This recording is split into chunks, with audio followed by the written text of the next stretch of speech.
Les caractères ou les mœurs de ce siècle. Jean de la Bruyère.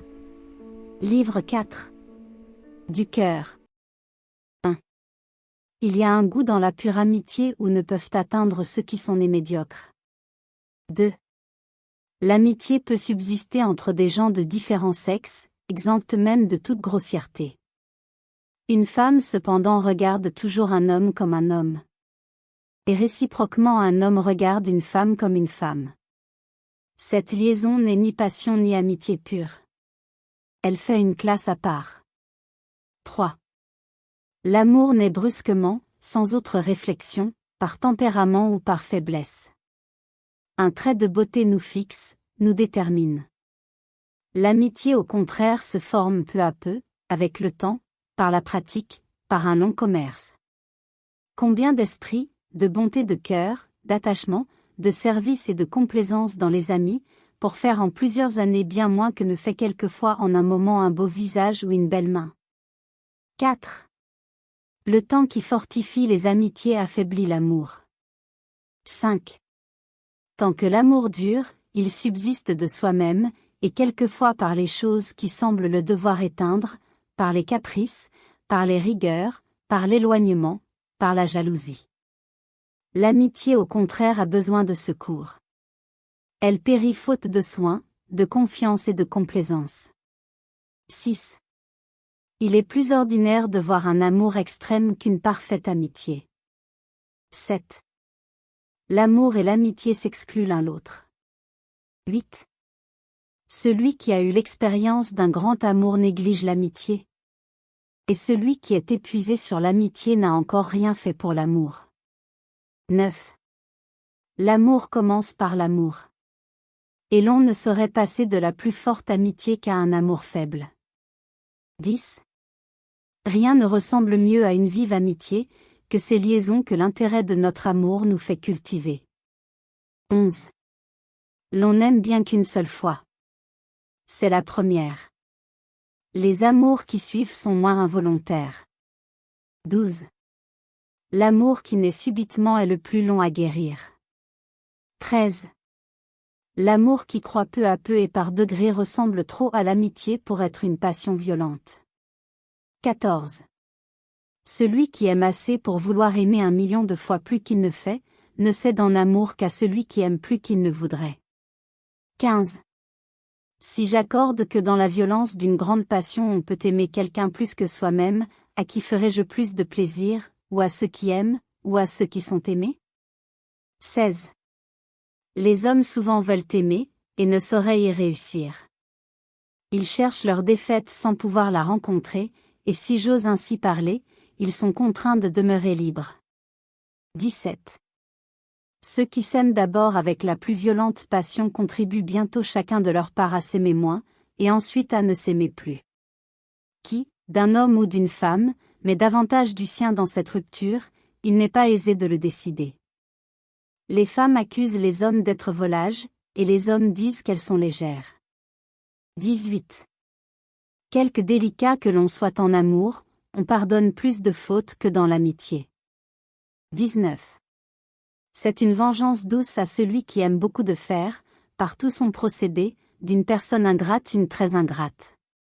20. Il est triste d'aimer sans une grande fortune, et qui nous donne les moyens de combler ce que l'on aime, et le rendre si heureux qu'il n'ait plus de souhait à faire. 21. S'il se trouve une femme pour qui l'on ait eu une grande passion et qui ait été indifférente, quelques importants services qu'elle nous rende dans la suite de notre vie, l'on court un grand risque d'être ingrat. 22. Une grande reconnaissance emporte avec soi beaucoup de goût et d'amitié pour la personne qui nous oblige. 23. Être avec des gens qu'on aime, cela suffit. Rêver, leur parler, ne leur parlez point, pensez à eux, pensez à des choses plus indifférentes, mais auprès d'eux, tout est égal. 24. Il n'y a pas si loin de la haine à l'amitié que de l'antipathie. 25. Il semble qu'il est moins rare de passer de l'antipathie à l'amour qu'à l'amitié. 26. L'on confie son secret dans l'amitié, mais il échappe dans l'amour. L'on peut avoir la confiance de quelqu'un sans en avoir le cœur. Celui qui a le cœur n'a pas besoin de révélation ou de confiance. Tout lui est ouvert. 27. L'on ne voit dans l'amitié que les défauts qui peuvent nuire à nos amis. L'on ne voit en amour de défauts dans ce qu'on aime que ceux dont on souffre soi-même. 28. Il n'y a qu'un premier dépit en amour, comme la première faute dans l'amitié, dont on puisse faire un bon usage. 29. Il semble que, s'il y a un soupçon injuste, bizarre et sans fondement, qu'on ait une fois appelé jalousie, cette autre jalousie qui est un sentiment juste, naturel, fondé en raison et sur l'expérience, mériterait un autre nom. Le tempérament a beaucoup de part à la jalousie, et elle ne suppose pas toujours une grande passion. C'est cependant un paradoxe qu'un violent amour sans délicatesse. Il arrive souvent que l'on souffre tout seul de la délicatesse. L'on souffre de la jalousie, et l'on fait souffrir les autres. Celle qui ne nous ménage sur rien, et ne nous épargne nulle occasion de jalousie, ne mériterait de nous aucune jalousie, si l'on se réglait plus par leurs sentiments et leur conduite que par son cœur. 30. Les froideurs et les relâchements dans l'amitié ont leur cause. En amour, il n'y a guère d'autre raison de ne s'aimer plus que de s'être trop aimé. 31. L'on n'est pas plus maître de toujours aimer qu'on l'a été de ne pas aimer. 32. Les amours meurent par le dégoût, et l'oubli les enterre. 33. Le commencement et le déclin de l'amour se font sentir par l'embarras où l'on est de se trouver seul. 34. Cesser d'aimer, preuve sensible que l'homme est borné, et que le cœur a ses limites. C'est faiblesse que d'aimer. C'est souvent une autre faiblesse que de guérir. On guérit comme on se console, on n'a pas dans le cœur de quoi toujours pleurer et toujours aimer. 35. Il devrait y avoir dans le cœur des sources inépuisables de douleur pour de certaines pertes. Ce n'est guère par vertu ou par force d'esprit que l'on sort d'une grande affliction. L'on pleure amèrement, et l'on est sensiblement touché. Mais l'on est ensuite si faible ou si léger que l'on se console. 36. Si une laide se fait aimer, ce ne peut être qu'éperdument. Car il faut que ce soit ou par une étrange faiblesse de son amant, ou par de plus secrets et de plus invincibles charmes que ceux de la beauté. 37. L'on est encore longtemps à se voir par habitude, et à se dire de bouche que l'on s'aime, après que les manières disent qu'on ne s'aime plus.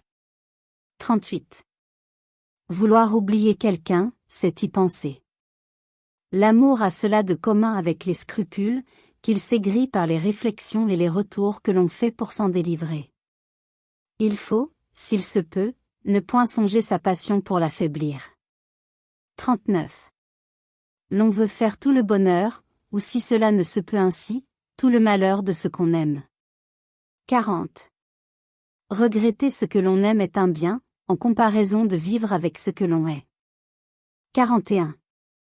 Quelque désintéressement qu'on ait à l'égard de ceux qu'on aime, il faut quelquefois se contraindre pour eux, et avoir la générosité de recevoir. Celui-là peut prendre, qui goûte un plaisir aussi délicat à recevoir que son ami en sent à lui donner.